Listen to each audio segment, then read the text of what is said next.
Allahu Akbar. Allahu Akbar.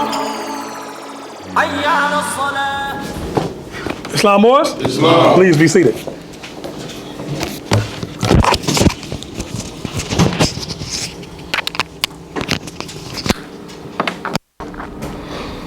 I rise, giving all praise to Allah, the Father of the universe, cherisher and sustainer of all the boundless universes. I stake the highest of honors to his holy and divine prophet, Prophet Noble Drew Ali, the founder of the Moorish Science Temple of America. Islam?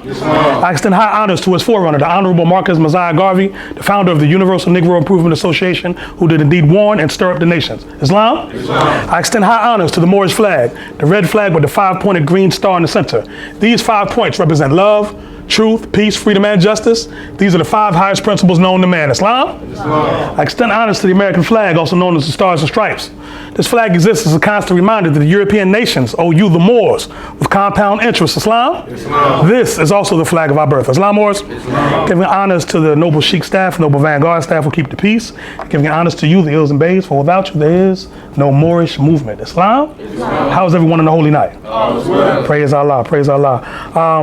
Moors, this is a, very high time for the Moorish American Muslims, in North America. Anytime we approach, the birth of the Prophet Noble Drew Ali, Moors around the country start reorganizing their energies, start reorganizing their temple affairs and everything, start reorganizing all of our, our finances and everything to come together in a celebratory fashion to show the nations of the earth that one was sent to us. Islam Moors? What does that mean that one was sent to us? All right? Because if you look at the state that our people were in before the prophet came, we were what in certain, mystery schools they refer to as the rejected stone. That stone that the builders saw but refused and threw it over into an old rubbish heap, they say, right? They made all types of books about you. They had one called The Negro is a Beast by Charles Carroll. They had another one, this one called The N-Word Bible. I'm not even gonna say the word, that's a curse word for us, all right? In here just every low aspect of what people say that you are, but what you aren't really. Islam Moors? When the Prophet Noble Drew Ali, his birth and coming to us, shows an aspect of divine mercy, right? What is mercy? Let me just throw that to the floor. What is mercy? Anybody know? Mercy. Islam, Brother Quilla. Like controlled passion. Okay. Perhaps one's feelings or encounter with others. Okay. Anyone else? Thank you. Thank you. Powerful. Brother Michael. Kindness. We're in the neighborhood. Anyone else? All right. Brother Jalil. Undeserved kindness. Islam. See, that's the definition right there, because when you receive mercy, especially a divine mercy, is there anything that you can do for the great God Allah? No, sir. Can you add anything to the great God Allah? No, sir. Can you take anything away from the great God Allah? So for Allah to be merciful to you, there's nothing that you did to deserve it, ultimately. Islam Moors? But Allah, within the deep recesses of his own being, saw your condition, saw what you were going through, and saw that it was unjust, right? And, not just now, but throughout the annals of history, right? So these various different ones that we call prophets, in the Semitic, tradition, we refer to them as prophets because these are ones that were, it's a divine order and a council and a brotherhood of ones sent with information and instructions from Allah to give humanity, to raise them back on a God level, right? Stop thinking like mortals, right? So the Negro condition is nothing more than thinking like a mortal, thinking that you are the body, right? So if you think you are the body, you're subject to the desires, cravings, and passions of your body. Islam Moors? Right? How many people in here have really been hungry? I'm talking about real hunger. I'm not talking about I didn't eat in the past 3 hours, so I'm hungry. I ain't talking about that. I'm talking about real hunger. Right? So I see one hand. Thank you for being honest, y'all. Because most people everybody put their hands up. Right? If you traveled, anyone been outside the United States? Well, have you seen real hunger before? When you traveled outside? Nothing like we can relate to here in the States. Right? I was listening to one comedian, he made a good point. He said, America has the fattest poor people on earth. Let that sink in for a minute, right? Because what does poverty represent in other countries, right? They emaciate. They look like different. You ever want to see the picture? It was a famous picture that was circulating in the back, like late 90s, early 2000s. There was a little boy in Sudan. He was dying, and the vulture was just over him, waiting for him to die so he could eat him. Right? You could see his rib cage. This type of stuff. You see what I'm saying? Why am I saying all this? I'm saying all this because there's conditions that you can go through on the earth, right? Not all of them are that extreme. Our situations are largely mental, right? So we suffer a mental slavery, right? What's the famous statement that Harriet Tubman said about her freeing slaves? Anybody remember? Brother Jabari. Arise, giving all praise to Father God Allah and highest of honors to His Prophet Noble Ali. Islam, what you recognize? He said, she said she could have freed thousands more, or had they only realized that they were slaves. She could have freed more, only if they knew they were slaves. Many of our people right now don't even realize they're in an enslaved condition. Islam, they think they're free. All right? But let's get into Prophet Noble Drew Ali and, let's really, kind of see what was said about him or what he said about himself. Islam, Morris? Let's go to chapter 48 in your Holy Quran in Moorish Science Temple of America.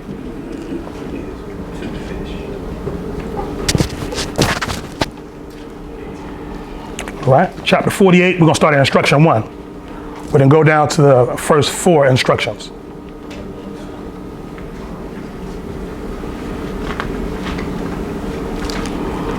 Here, Islam, when you're there. Chapter 48 is the last chapter in the Quran, by the way. I know we struggle. We don't read Roman.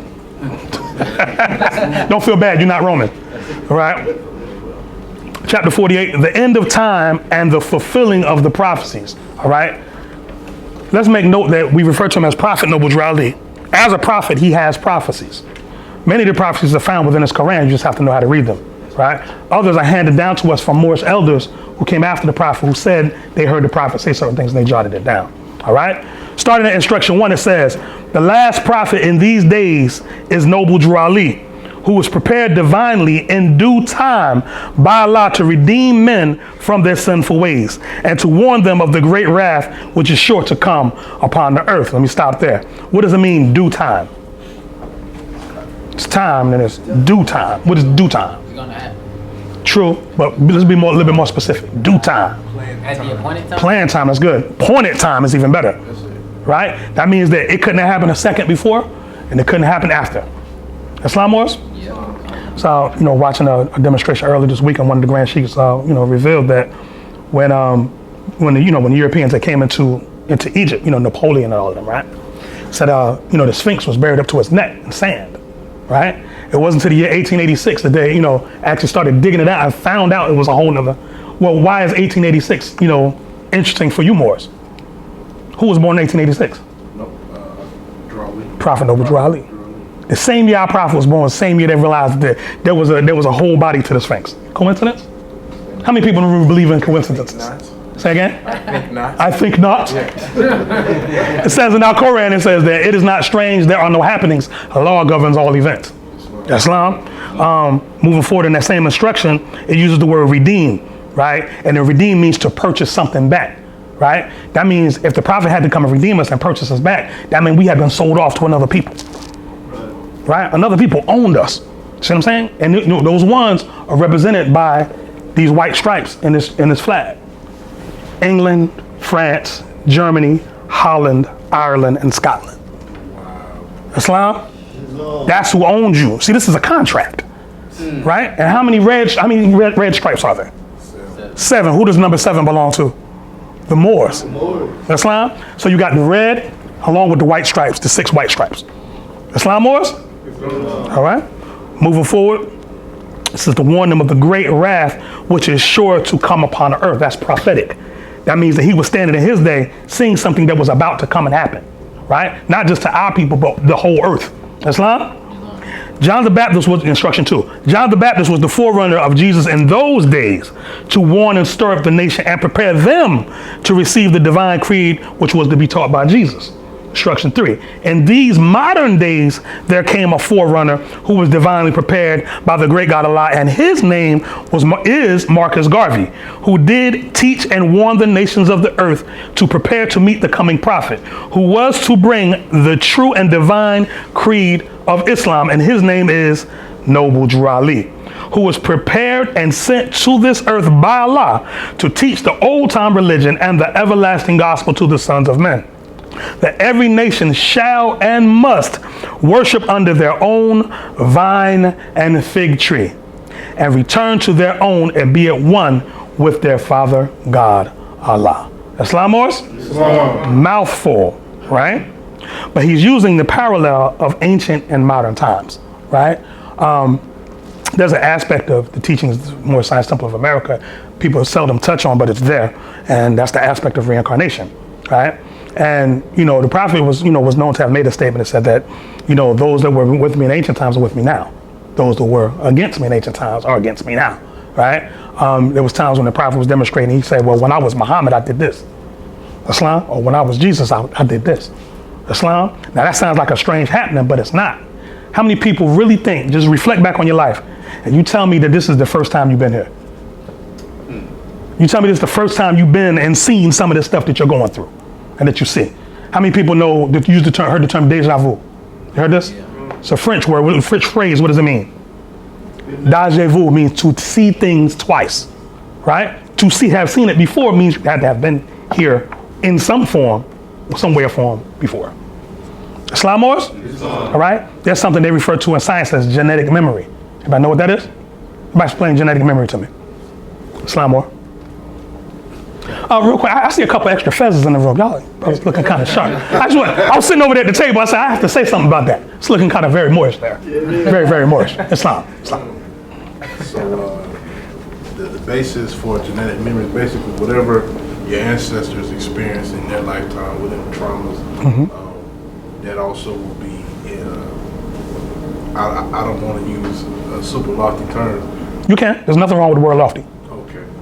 Basically, whatever experiences transpired with our ancestors will be embedded and encoded within our genetics and our DNA. Islam. So what are some of the experiences that happened to our ancestors that's encoded in us now?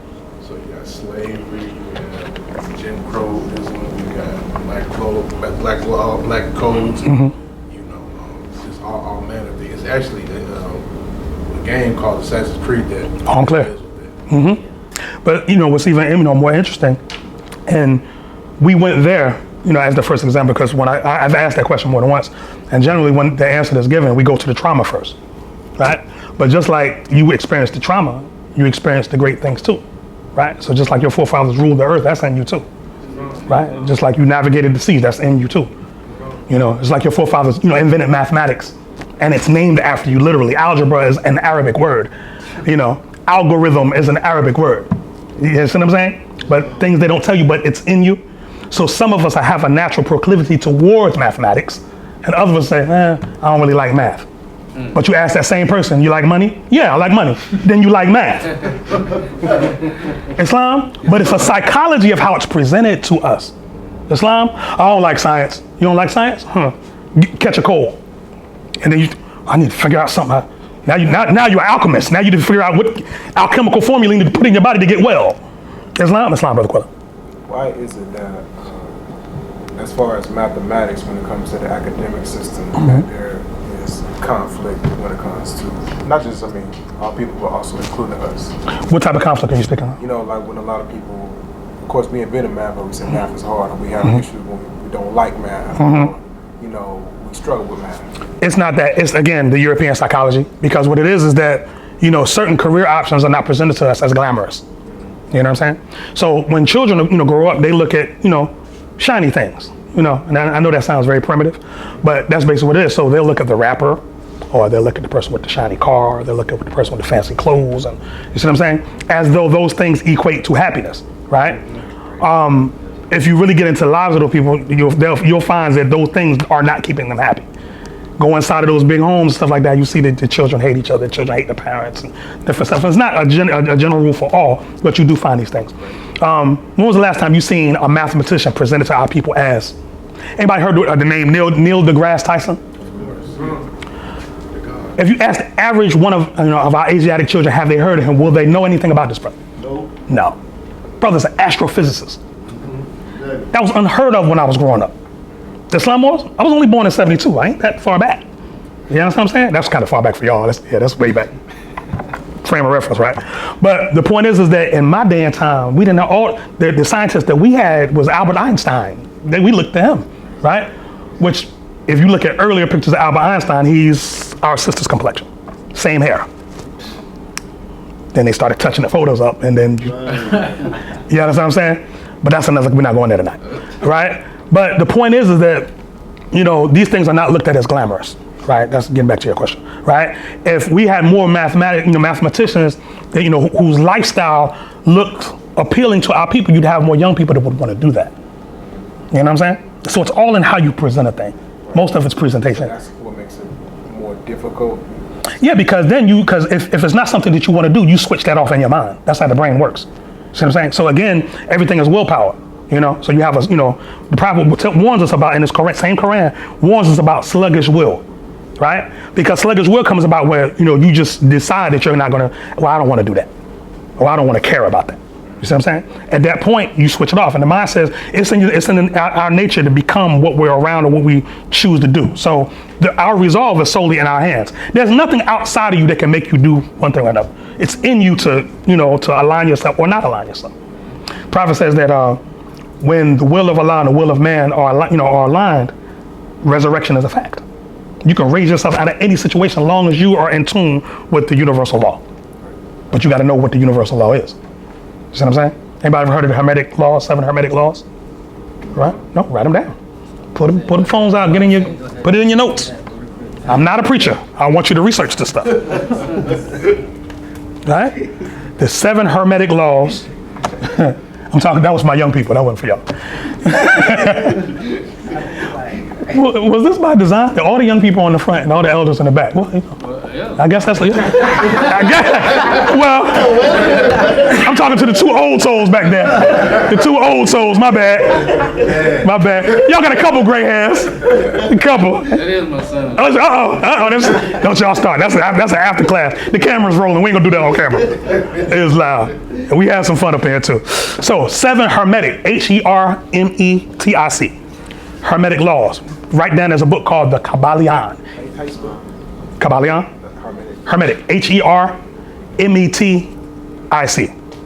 Hermetic. Kabbalion. Kabbalion. Y'all always make me feel like I'm at a spelling bee. Which one? Kabbalion? Yes. Kabbalion. So we get into the concepts of stuff like mentalism, correspondence, gender, so on and so forth. And these are 7 immutable laws. What does the word immutable mean?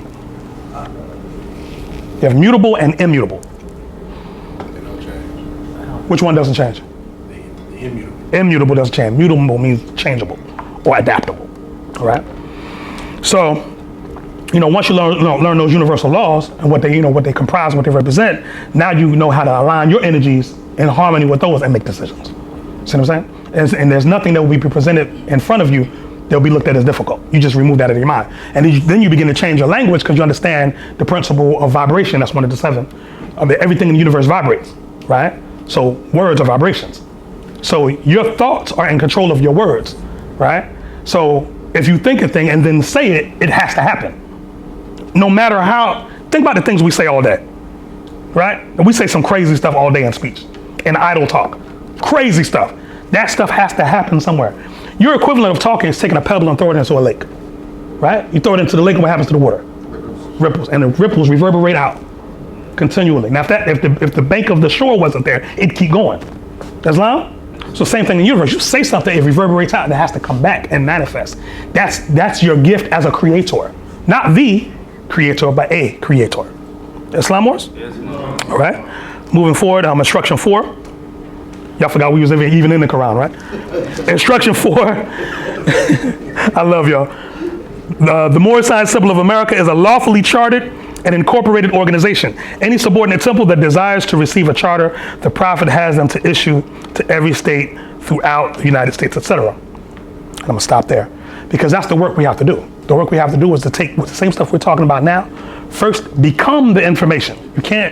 You can't teach somebody something that you have not done. You see what I'm saying?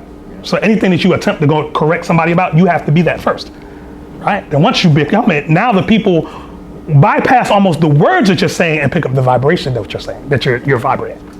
Islam, Brother Jalil. Just real quick. Yes. Take your time, Mo. Back during the day of the Prophet, the Shir says the Prophet has been issued to every state. So back in the day when it was the way it was set up back then, you could only have one temple per state, or were there multiple temples? Multiple. You know, generally you might have one temple, you know, which they call a subordinate temple, under the Grand Major, you know, in Home Office Chicago. And then you'd have branch temples that were connected to that one temple. So think of a tree. So you got the tree, you know, and then you got the roots. The roots is the Grand Major temple, right? And then the branches come off the main tree. You see what I'm saying? So it's like the same thing like you have the United States federal government, which in our equivalent would be Grand Major temple, right? Then you have states. And if you look at the state constitutions, all the state constitutions mirror the federal, the national constitution, right? Then you have cities, right? Cities have constitutions they call charters, right? You read the city charter of any city, that city charter is worded the same as the state and the federal. Similar, they might adapt it, but the same language is there. Islam Morris? You know, and that whole model is something they got from ancient Egypt, because in ancient Egypt you had the Grand Lodge of Luxor, right? And you have subordinate lodges that were connected to Luxor. So what you do is you go get the book Stolen Legacy by George G.M. James, and he gives that whole demonstration inside of there. And that's the book where he also tells you that the Moors were the ancient custodians of the ancient Egyptian mystery system. So the stuff we're teaching y'all now, it's the same thing we taught in ancient Egypt. We just in America now, right? And you know, you look on the back of the dollar bill, the same Egyptian pyramid is on your dollar bill showing you you're in Egypt. Islam? Islam. All right. Are there any questions before I move on? You said it's showing you that you're in Egypt, kind of like the map. Not the map that we look at, but it's another map that shows the United States as Egypt. Well, yeah, with the older like territory names. Yeah. And then you have like Atlantis and Mu and Liberia and you know all this type of stuff that they were here though already. Anybody heard of the in the Grand Canyon when they found the guy that was he was in the canoe and he got off and was walking around in like 1906 and went in one of the caves in the Grand Canyon and found statues of Buddha, Osiris. All that stuff was already here in Arizona, right? There's a right now, you know, so you know they all those different rock formations. You know, the Europeans, you know, they named them, right? They named them. You know, that stuff was already named. But anyway, they named them. There's one like if you research Isis Temple, Arizona, right? It's a rock formation, but it looks like a temple, right? The name of that is Isis Temple in Arizona. Why is it named that in Arizona? Do you know what I'm saying? You know, but that'll take us somewhere else. Anybody else have any questions? If not, go over to chapter 2 for me.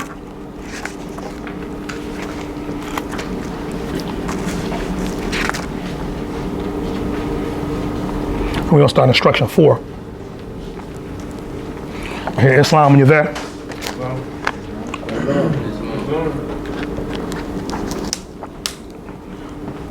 Chapter 2, Education of Mary and Elizabeth in Zoan, Egypt.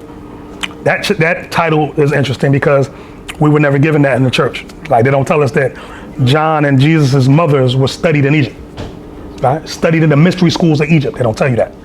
They also don't tell you that for a woman to give birth to a child that's divinely prepared in due time to save his people, she has to be purified and go through holy instructions herself, groomed even before she gets pregnant, because she's the master builder, right? So if her energies are off, then it'll affect anything that comes out of her. Right? She is the master builder. Make no mistake about it. That's why the prophet's holding her up on the front of our Quran questionnaire. Right? Anybody seen this picture before? Down in Mexico? Y'all ain't never seen the last sultan down there, Montezuma, holding up the woman? It's the same picture. Same picture. Just Google it when you get a chance. Right? Type in Montezuma holding woman. And it'll come right up. Right? Education of Mary and Elizabeth in Zoan, Egypt. Let's go down to instruction 4. Now Joseph and Mary and their son were in Egypt in Zoan, and John was with his mother in the Judean hills. Elihu and Salome sent messengers in haste to find Elizabeth and John. They found them. They brought them to Zoan. Now Mary and Elizabeth were marveling much because of their deliverance. Elihu said, "It is not strange. There are no happenings. Law governs all events. From olden times, it was ordained that you should be with us in this sacred school of thought." I'll stop there. It's not strange. There are no happenings. This moment in time that we're experiencing right now was preordained. It was ordained that you would be here today. Everything in your week led up to you being here today. Anything, any series, you could have got a phone call. Anything could have thrown off you being here today. But everything aligned perfectly for us to meet tonight. Islam was? Moving forward. Instruction 9. Elihu and Salome took Mary and Elizabeth out to the sacred grove nearby where they were wont to teach. Elihu said to Mary and Elizabeth, you may esteem yourselves thrice blessed, meaning 3 times blessed, for you are chosen mothers of long promised sons, who are ordained to lay a solid rock, a sure foundation stone on which the temple of the perfected man shall rest, a temple that shall never be destroyed. Let me ask you a question. How many, for those who are familiar with the story of Jesus, how many churches did Jesus build? How many synagogues did he build? Not a one. What did he spend his time building? Or rebuilding? People. You know, and in this new era, that was a symbol for the new era, because in the new era, we got to rebuild people. Because the era was coming, because the people that Jesus and John and them was demonstrating with, they knew they were Israelites, right? They didn't have the nationality thing. They were worshiping other gods, other ideals. That's a different story. We worship other gods and don't know who we are, right? So those of us who know, it's your obligation to teach, to rebuild these temples. Islam?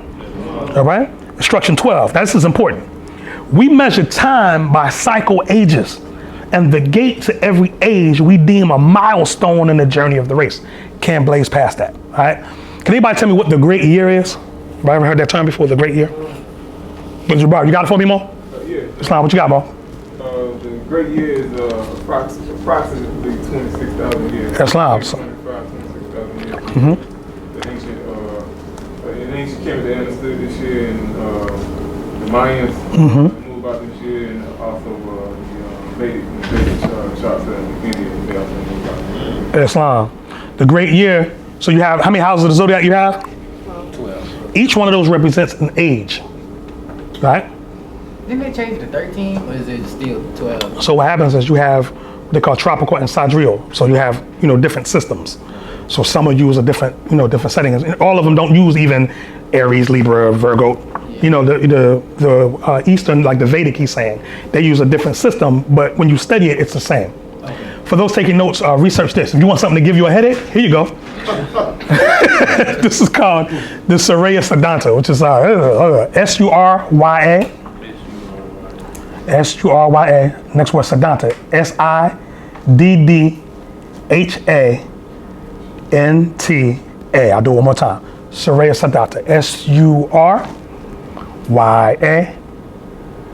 Next word, S-I-D-D-H-A-N-T-A.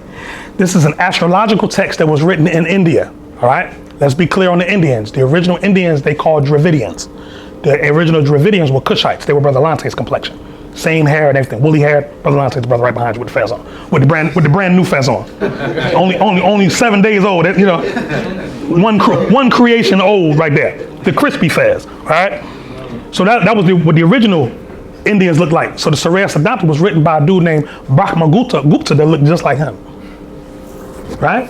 The Indians were also the ones that created the zero. Right? That the ancient Moors, who were maritime traders, traveled and traded with India and studied mathematical systems, astrology, and yoga, and brought that back and studied, and gave it to, to the rest of the world or whatever. But that's Surya Siddhanta. When you read it, you'll see it's all mathematics, astrology, glyphs, all kind of stuff, So you get a chance to see how we were demonstrating about the universe thousands of years ago. You see what I'm saying? Stuff before the European had learned how to cook meat and stand up straight. And that's history.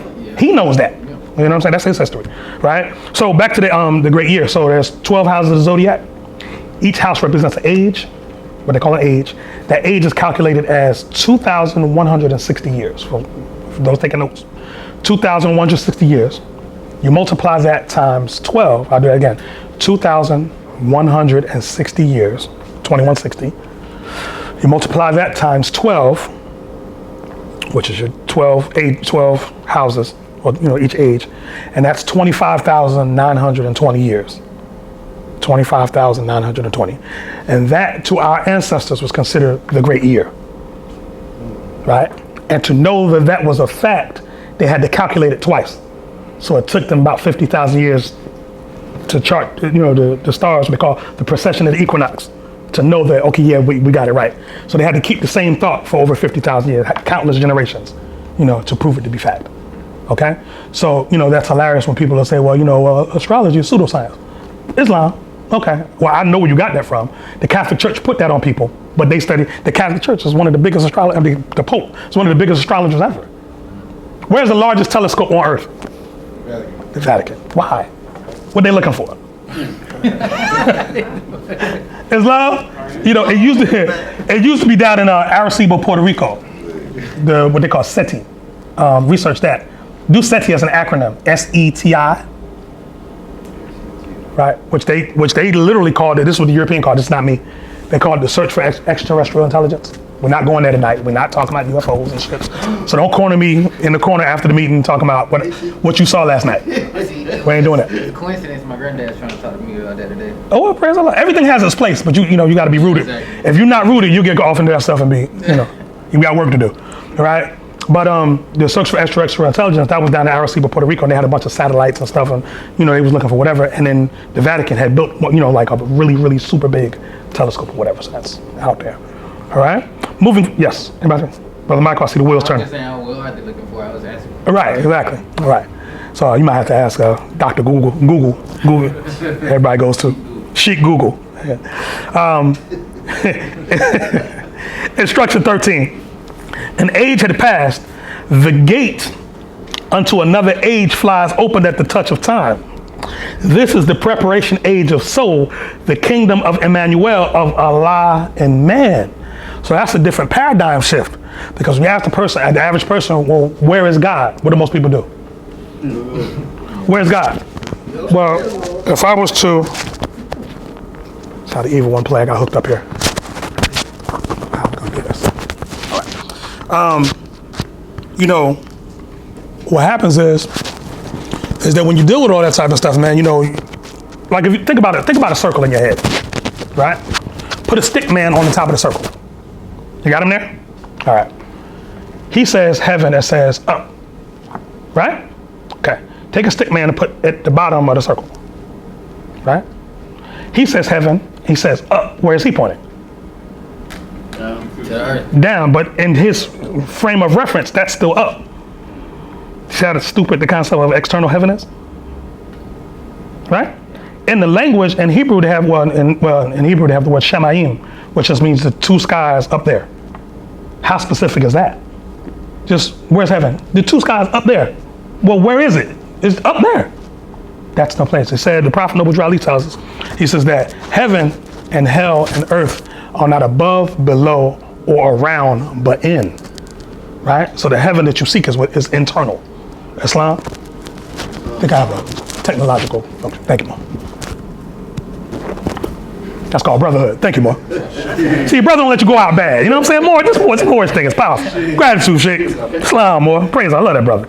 Right? So, that's the demonstration. So, you have to know, what you're dealing with when you're dealing with heaven and all that kind of stuff and God and, all these religious concepts that actually start off as science, right? But our forefathers knew that you can't take uncivilized people and teach them stuff about the universe. They won't know what it is, right?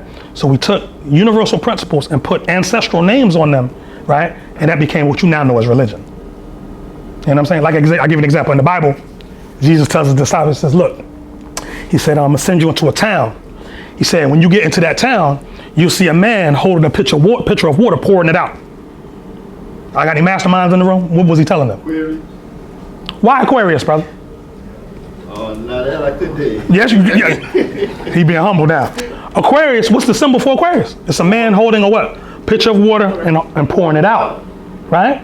So he was telling them basically, when you get into that town is the new era, the next age. When you get to that new age, and you see the man pouring the water out, what's the dominant vibration of Aquarius? I know, knowledge. That's the Allah and man. Man will be the message that he brings. Man will be the God that he seeks. Islam wars? Right? But if you suppress that on some, belief or what somebody told you, we're taught as Moorish Americans that man knows naught. N-A-U-G-H-T means nothing.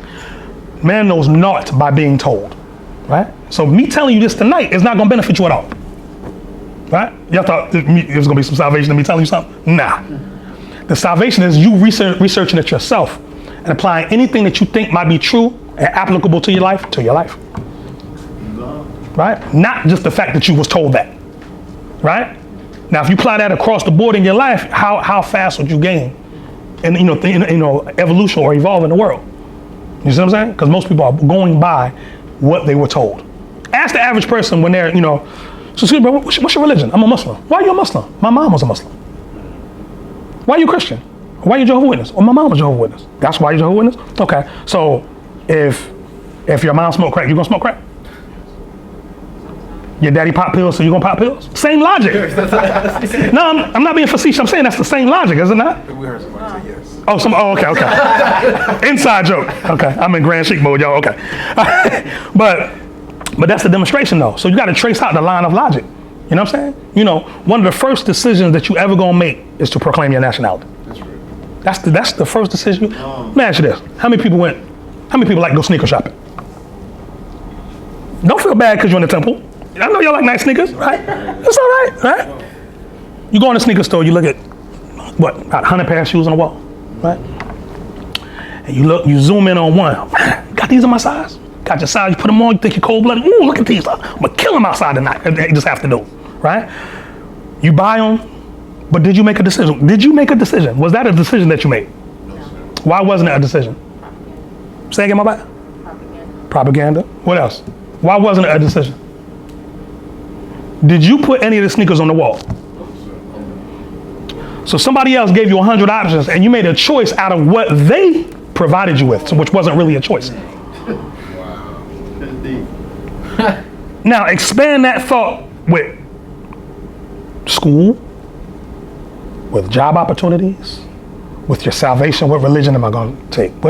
How am I going to raise my children? You know what I'm saying? So are you making those decisions based off of your forefathers' thought, which is your inherited mind, it should be, or a mind that was given to you and is given to us on a daily basis? How many Christmas trees did you see in the past couple weeks? How many people got to pay them light bills from all the lights that they had? You know what I'm saying? Off a foreign thought, right? How many people know that the Santa Claus with the elf? Anybody know what the elf represented? Anybody know? Google this real quick. Zwart's Pete, which is Z. Who got it? Who got it for me? Okay. Brother Jalil, you got me? Zwart. Z-W-A-R-T-E. Pete. P-I-E-T. I got Swartz Pete. That's him. Give me the first thing, even if it's Wikipedia, that's fine. Well, when I see some blackface. So it's a European and blackface. Okay, right. Zwart Pete is the companion of Saint Nicholas in the folklore of the Low Country. The character first appeared in an 1850 book by Amsterdam school teacher Jan Skinman. Traditionally, Zwart Pete is black because he is a Moor. Hold on, what did you say? Wait, hold. He is black because he's a what? It's offensive. Zwart Pete is black because he is a Moor from Spain. Now here's that whole story, right? So what did he say? But Santa Claus, but he said he knows whether the children are naughty or nice. Y'all heard this before? Okay. But the whole story was, because the story comes from Holland, right? They said that the children that were naughty, right? Zwart's the Pete telling them these children are naughty. Santa Claus would gather, kidnap the children, give them the Zwart's to Pete, and he would take them back to Spain to sell into slavery. That's that whole story. So how many people know that, first of all, that the elf is really a Moor? Let's start there, right? That bad children were sold off in Spain as slaves. Now, why is that? Because we were kidnapping Europeans, selling them as slaves. Y'all think I'm playing? Y'all all right? Yeah. Y'all look at me like I talked about your God or something. Y'all look at me like, it's blasphemy. But this is what it is. But we're worshiping that which is called Christmas, not realizing what the real story is. Not realizing that Santa Claus, Sinterklaas, first of all, his real name, Sinterklaas, Sinterklaas, right? Sinterklaas was actually, you notice he has rosy cheeks in the pictures? He's a drunk. That's the whole story, right? He was a drunk and a thief, right? And the Moors, worse to Pete, what they call him Black Peter, they say, right? The Moor said, look, part of your penance, right, from stealing from people, stuff like that, is to break into people's houses and give them gifts instead of taking them. And that's why why does he come down the chimney? Anybody know? How do they elect new popes?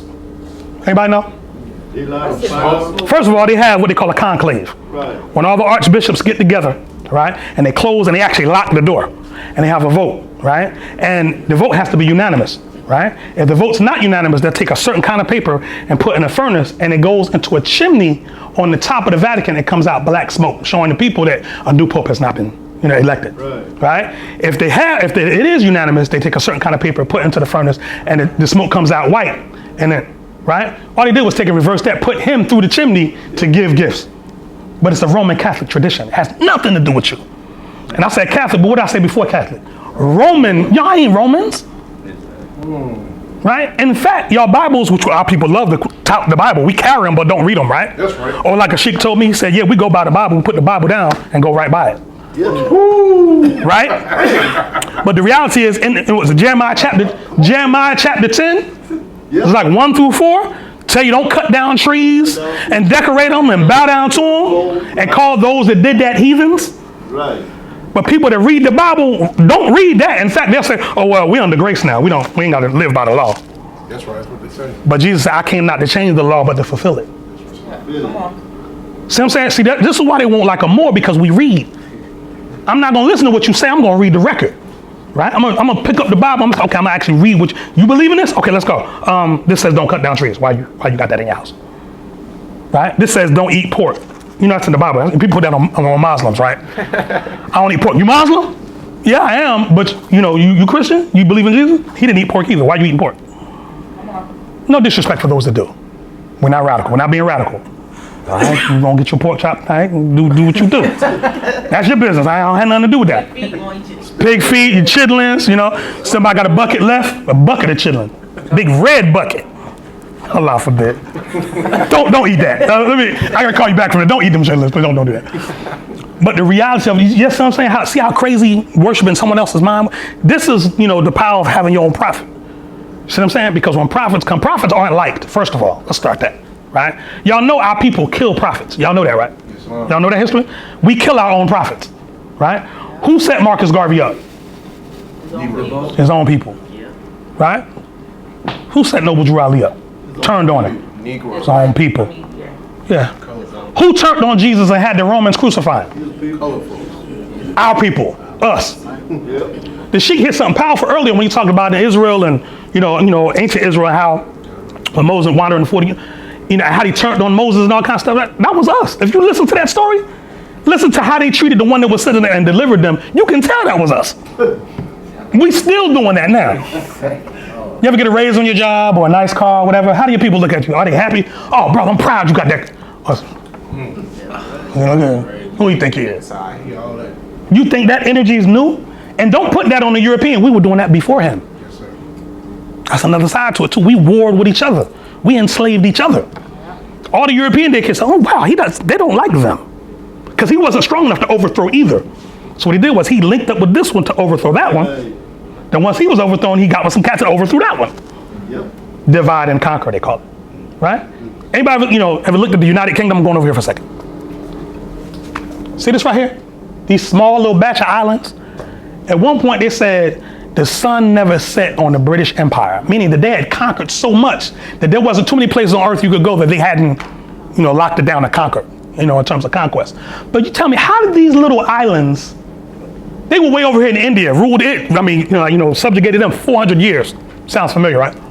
But 400 years, they speak English better than you in India. Don't let them pull that on you with that twisted, brother, he speaks good English. Okay? You got Indians with English names, just like we had over here because of the colonization. You see what I'm saying? One of my favorite comedians' name is Russell Peters. He's Indian, right? But he was raised in Canada.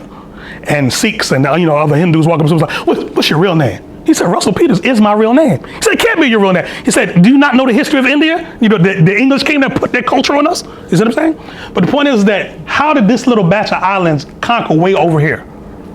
Islam, what it was, you come amongst the people, you live amongst them, you learn their ways, you learn their, right? And then you start overthrowing them, planting seeds of discord.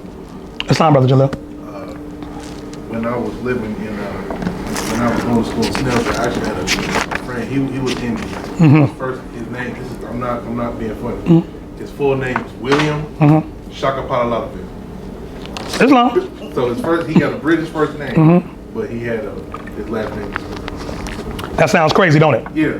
What's even crazier is when you see someone that clearly looks like a Moor, but you ask him his name, he gives you an English name or a French name.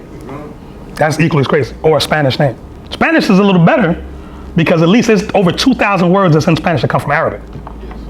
Here's a test to do. If you know anybody who speaks Arabic and know anybody who speaks Spanish, right? Say, look, I'm gonna count to 3, and at the same time, I want y'all to say the word for shirt. Right? 1, 2, 3, camisa. For sure. Right, camisa, shirt, right? Say the word for pants. Wanna say pantalon, Spanish. Wanna say pantalon, same word. 1, 2, 3, say rice. Arroz, same word, right? And you keep going and going. It's over 2,000 words. Why does Spanish have Arabic in it? The Moors ruled Spain for 800 years. And we left our language there. Islam Moors? All right, so it's not a strange happening to hear a brother speak a little Spanish. That's ours too, because we gave because you gotta remember when we came to you. First of all, when the Moors went into Spain, there was no Spain. That name didn't exist. They called it the Iberian Peninsula. It was no Spain. There was no France. England didn't exist. Those were the Isles of Albion. Right? There was no Germany. All that kind of stuff. They didn't learn the concept of nation states until after you conquered and left that structure there. Then they formed nations for themselves. That's how they became the pale-skinned nations of Europe. Nations of Europe. Before that, they were just barbaric tribes. They were the Visigoths, the Vandals. That's what they were. They weren't nations. Islam. So why do, once again, the Sheikh was talking about the conscious community. It's a lot of people, especially when you bring up the concept of nationality, they reject it outright because they'll say, well, we didn't, our people didn't deal with nations and nation states. That's foolish. First of all, modernly, we refer to nationality as the quality or character that arises from the fact of a person belonging to a nation or a state, right? If we were the ones that created nations and states, you see what I'm saying? And your protection came from you belonging to such, right? That's how old the concept of nationality is, right? So in ancient Kemet, I'll give you an example. A nation has boundaries. That's one of the definitions of being a nation. You have, defined boundaries, right? If the oldest treaty on earth, which is the treaty between Ramses II and the Hittites, right? Which is a group of Asiatic people who came, this was in another land, right? Which is actually a Canaanite tribe, by the way. When the Hittites were coming into the Egyptian lands, right? Ramses II was like, he was upset. He's like, you're violating my borders. That was the first immigration policies that was set up. You see what I'm saying? Right? Again, if you go onto the Avalon Law Project, which is Yale University's database of law documents, just in their search, type in oldest treaty, and it'll pull up that same treaty, right? And tell you it was a 40-year war. They ended it when Ramses II married the Hittite ruler's daughter, and that baby that was born, no two parties are going to be mad once a grandchild is born. Can't hate the child, it's got both bloodlines in it, right? But the point is, those immigration laws came from the fact that, Kemet at that time, or Egypt at the time, was a nation, right? With flags and constitutions. Their constitution might not have read like this one, but they had rules for that. But the governing official, the legislative body, were the priests. You see what I'm saying? And you had to be initiated in to know how to work government. Islam, George G. and James, again, in that Stolen Legacy, he breaks all of that down. You know what I'm saying? Shows that none of these concepts are new. Even Chancellor Williams, The Destruction of Black Civilization. And there he talks about some of the oldest West African constitutions. You see what I'm saying? So just like we give the teaching about William Penn studying with the Iroquois Confederation, it's the same thing before the Europeans got civilized. We had constitutions in West Africa. You know what I'm saying? With republic overtones in it, right? In West Africa. So, again, it was a global system. So it wasn't like it was just this one land had something that the other ones didn't. You know what I mean? Just like you talk about the pyramids. You mention pyramid, everybody thinks Egypt, right? Oldest pyramids over here in your backyard, which you call Central America, Mexico and Central America, right? Anybody ever heard of the pyramid of El Mirador? Google it. I know y'all don't believe me. So just go ahead and Google it. It's called El Mirador, E-L-M-I-R-A-D-O-R.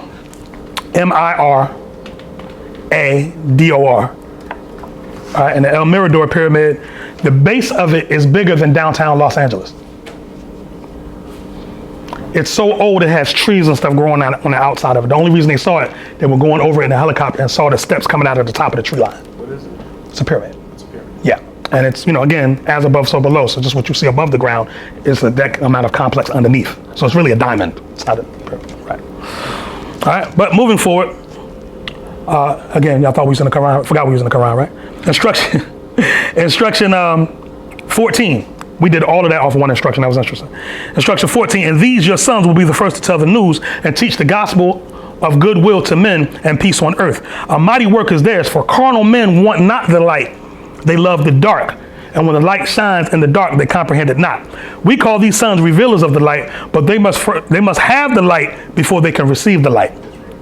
And you must teach your sons and set their souls on fire with love and holy zeal, and make them conscious of their mission to the sons of men. So our people right now, especially men, right? Where men get in our most trouble is when we don't have marching orders. We need a purpose, right? Yes, brother. What's up, bro? What you getting into? Oh, ain't nothing, just chilling. He about to go to jail. Facts. He ain't got nowhere to be. Idle time, he's about to catch a charge. Facts. Right? A man when I wake up in the morning, I lay my day out. I don't leave no seconds. Like, gotta do this, gotta do that. I don't want the idle time, right? To open up for an idle conversation or something that's unproductive. Islam? So as men need marching orders. The prophet is telling you this. He's telling you, he says, you must make them conscious of their missions to the sons of men. That gives them purpose, right? Moving forward. Teach them that Allah and man are one, but that through carnal thoughts and words and deeds, man tore himself away from Allah, debased himself. Teach that the holy breath will make them one again, restoring harmony and peace. That naught can make them one but love.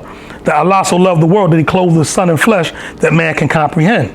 Right? And that sounds like y'all have heard that same verse before in the Bible, adjusted slightly. But the only way people, like example, Noble Drew Ali passed form in 1929. He's no longer here in the body. Right? The only way people are going to meet Noble Drew Ali is through you. They're not going to meet, they're going to see him to press his hand or talk to him. They'll meet him through you because you can't kill an idea. Right? His teachings are still very much alive. In fact, 100-something years later, here we are, still about to celebrate his life, his legacy, and his mission. Right? Can't kill that. And those that are adversarial to that are aware of that. Right? So sometimes certain people, that instead of killing them, they'll just let them live, but just stagnate them. Right? Because they know, if we kill them, we'll make them a martyr. All right? Moving forward. It says that 21. The only savior of the world is love, and Jesus, son of Mary, came to manifest that love to men. Now pay attention. Now love cannot manifest until its way has been prepared, and naught can rend the rock and bring down lofty hill and fill the valleys up and thus prepare the way but purity. But purity in life men do not comprehend, and so it too must come in flesh. And so you, Elizabeth, are blessed because yours is purity made flesh, and he shall pave the way for love, talking about her son. This age will comprehend but little of the works of purity and love, but not a word is lost. For in the book of Allah's remembrance, a registry is made of every thought and word and deed. The European calls that right there the Akashic Records. You ever heard of that before? Right? The Akashic Records is this grand mental database that we all have access to. Like the Moors have a phrase that says, if you don't want more to know something, don't think it. Right? Y'all won't get that joke until you come in the Moore Science Temple of America. Because what happens is, let's say you come up with an idea or something you want to create. I'm gonna put this, this shirt out, and I'm gonna have the prophet on it like this, whatever. And you think that you put that out there, but you sluggish will, so you ain't really on it like that. 2 months later, you look, your shirt is out. Somebody done created it and selling it. People run around wearing your shirt. Right? Because what happens is when you access that thought, again, if you think it and say it, it has to happen, whether you do it or not. Islam? Say again? That's actually worse because nothing travels faster than thought. Nothing, not even light. Light can't mess with thought. Right? So that's why we're taught that the sin lies not in that, the act or act, but the wish. So in other words, the thought is what's detrimental. If you're not in control of your thoughts, one of my masters taught me, says, are you thinking your thoughts or are your thoughts thinking you? But most of us, our thoughts are thinking us. You hear something, like a thought that comes through that's destructive, right?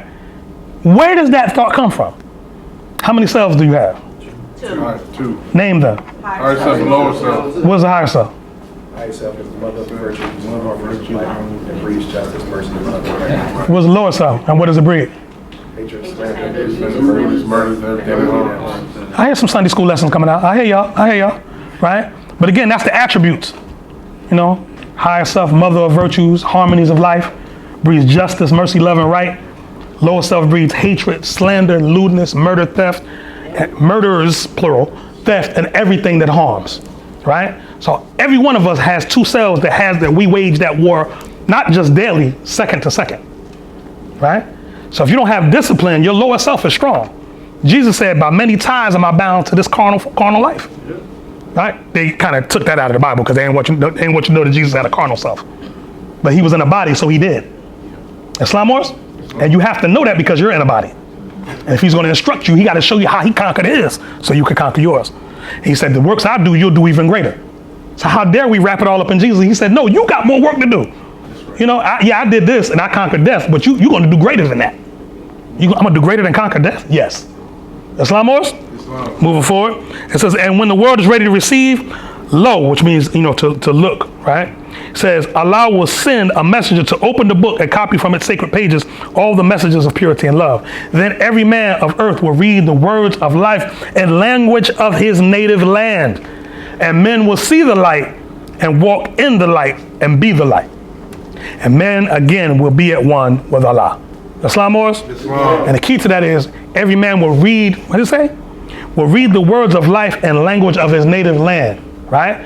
So you don't have to read, to master Arabic, to study the Quran of Mecca, to have illumination, to have light. You see what I'm saying? Or you don't have to study Sanskrit to read the Vedas, or the Upanishads in India to have, enlightenment, right? Truth will be brought to you in the language that you speak, right? Right now we speak English, and truth has come to us in the language we speak through Prophet Noble Drew Ali.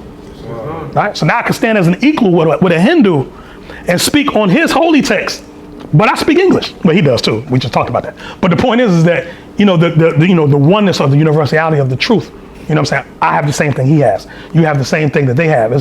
You're not better than, and you're not less than. Islam? All right. Anybody have any questions, comments, concerns, or statements? I have 6 minutes. Y'all heard me, right? I got 6 minutes. Doug, you fresh? Y'all on? Y'all don't know about that. All right. Go ahead, brother. This makes me think that all of this reincarnation cycle is like a guided training course. Like, I'm glad you came back. I like your spirit.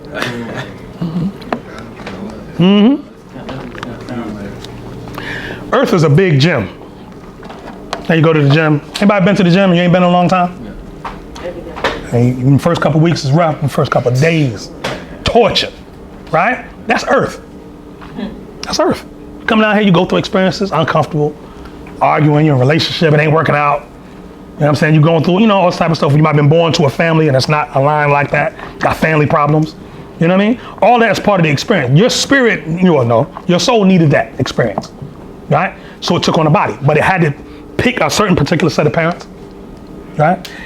Like I'll use myself. My mother and father gave birth to me, stayed together 4 months, and then broke apart. I don't have a photograph of both of them together in one photograph, right? But they were born. They came together to make me. That was the purpose of it. Islam wars, and I'm not saying that like I'm special. I'm saying that that's situations that happen, right? Because my soul needed that experience. Islam wars, and I'm kind of understanding it because as a leader, you have to know loss, right? In order to be able to relate to people that go through loss. You see what I'm saying? Again, because you cannot guide people through stuff you haven't been through, right? Don't get me wrong. I've never smoked crack, and I can tell people don't smoke crack. So that's not a general thing, right? You would take that in moderation, right? But I'm not so, don't think I gotta go smoke some crack because I gotta advise somebody. No. The Grand Sheikh didn't say that, right? But the reality of it is that, by and large, certain things, in order to be effective and vibratory wise, there's a phrase that, again, one of my elders told me. He said, the strong rule the weak, but the wise rule the strong. Okay? So if you're trying to in other words, our brothers in the street, the so-called gangsters, the thugs, what the world calls them, right? if we're gonna win them, you win them by speaking directly to their heart. Because one thing about being out in them streets, what it does is your instincts and your awareness have to be very high.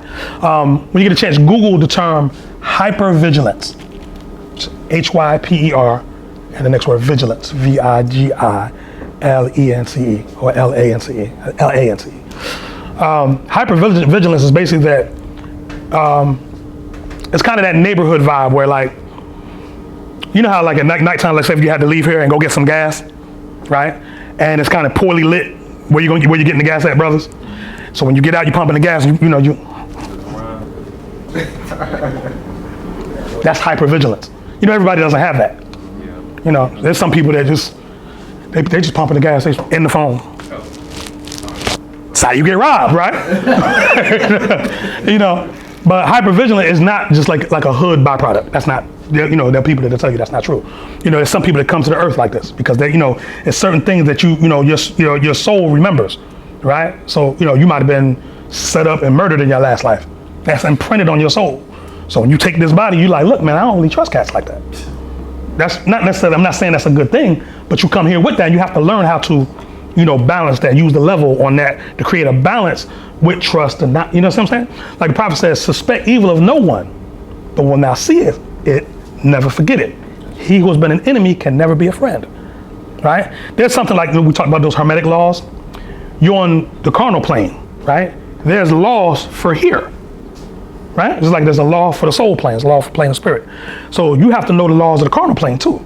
See what I'm saying? Like the prophet gives you one of those laws when he talks about the fall of man. He talks about how, survival of the beast became a law. So the stronger ate the bodies of the weaker manifest. That's why we find ourselves eating chickens and stuff we're supposed to be protecting. We're eating them because we're stronger than them. You see what I'm saying? But there was a period of time when man lived in nature. Man wasn't the strongest at one time. You know what I'm saying? The leopard was stronger than you. So you was on his menu. That's why men built cities. They're like, man, we're tired of this. Imagine like nobody's fearing right now that when you walk out the door, that like a rhinoceros is just gonna come like 40 miles an hour and just hit you with the horn. You're not fearing that, right? And that was to protect the structure of cities. That way you're not worried about that no more. You know what I mean? Certain areas right now they have to worry about coyotes and stuff and aggressive deer and heat.